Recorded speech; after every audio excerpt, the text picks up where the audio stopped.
আসসালামু আলাইকুম সবাইকে।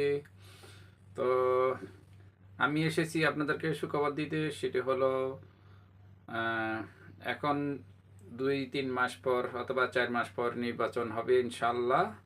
যখনই হয় তখন ইনশাল্লাহ আমাদের আগের নির্বাচন কমিশনার হাবিবুল আওয়াল থাকবে। আপনারা কোনো টেনশন করবেন না, নির্ভয়ে ভোট কেন্দ্রে আসবেন না, কোনো সমস্যা নাই। না আসলেও কোনো সমস্যা নাই ইনশাল্লাহ। 20%-এর থেকে সাথে সাথে 40%, 48% হয়ে যাবে, কোনো সমস্যা নাই। তো আপনারা সবাই কমেন্ট করবেন আমাকে যে এই নির্বাচন কমিশনার ছাড়া তো ভোট সুস্থ হবে না। তো আপনারা আমাকে জানাবেন এবং ভিডিওটা শেয়ার করে দিন, কোনো সমস্যা নাই। তো ওনাকে আমরা সবাই চাই, কারণ উনি ছাড়া ভোট সুস্থ হবে না। আর দুই একটি বিচ্ছিন্ন ঘটনা, ওখানে 2-4 জন মানুষ মারা গেল, কোনো সমস্যা নাই, এটা আপনারা জানেন। 2-4 জন, 2-4 শত মানুষ মারা যায়, কোনো সমস্যা নাই। এটা মনে করেন যে কোনো ব্যাপার না, ঠিক আছে। ভোট সুস্থ হবে, কোনো সমস্যা নাই। তো আপনারা ঘরে থাকলে ভোট হয়ে যাবে, কোনো সমস্যা নাই।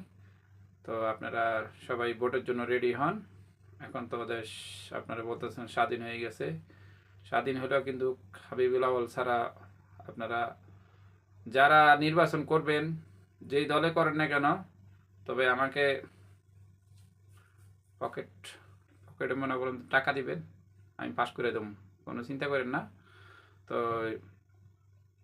আমি এটা বলছি কাদেরকে, যারা আমাদের নির্বাচিত হবেন তাদেরকে বলতেছি, আমার এখানে পকেটে কিছু মাল দিবেন, কাজ হয়ে যাবে, কোনো টেনশন নাই।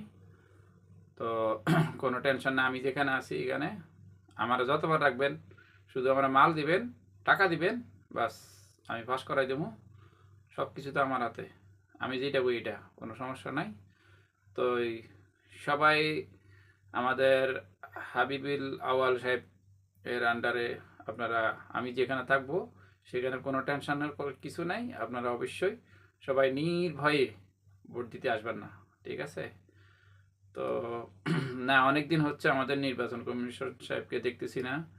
তো উনি কোথায় আছে, ওনাকে অবশ্যই বের করবেন। বের করে না করলে, কারণ ওনার থেকে আগে নির্বাচনের প্রস্তুতি নিতে হবে, তো তাই ওনাকে একটু সামনে আনতে হবে। আমরা ভোট, আপনারা জানেন তো, আমরা ভোট কোনো কারচুপি করি না, আমরা যা করি সরাসরি করি, ঠিক আছে। মূল কথা হয়েছে, আমি ভোট দিছিলাম পালকি ক্লাব, চট্টগ্রাম পালকি ক্লাবে। তো মনে করেন যে আমার ভোটটা আল্লাহ নামলই, আমি ফিঙ্গার দিছি, বাস নৌকা হয়ে গেছে গা, বুঝেন না কথা। আমি ফিঙ্গারে দিছি, আর কিছু দেওয়া লাগে না। আচ্ছা যা হোক, তো কোনো সমস্যা নাই, আপনারা ফিঙ্গার দিয়ে চলে যাবেন। ফিঙ্গার না দিলেও কোনো সমস্যা নাই, আমাদের ফিঙ্গার দেওয়ার লোক আছে, ঠিক আছে। তো সবাই ভালো থাকবেন। আমাদের নির্বাচন কমিশনার হাবিবুল আওয়ালকে দেখতে চাই অতি শীঘ্রই। আপনারা সবাই কমেন্ট করবেন, তাকে যেন অতি শীঘ্রই আমাদের সকলের সামনে নির্বাচনের জন্য প্রস্তুতি নেওয়া হয়। ধন্যবাদ সবাইকে, ভুল হলে ক্ষমা করে দিবেন। আমি সবার কাছে বলবো, তো ভালো থাকবেন, আল্লাহ হাফেজ, ধন্যবাদ সবাইকে, আসসালামু আলাইকুম।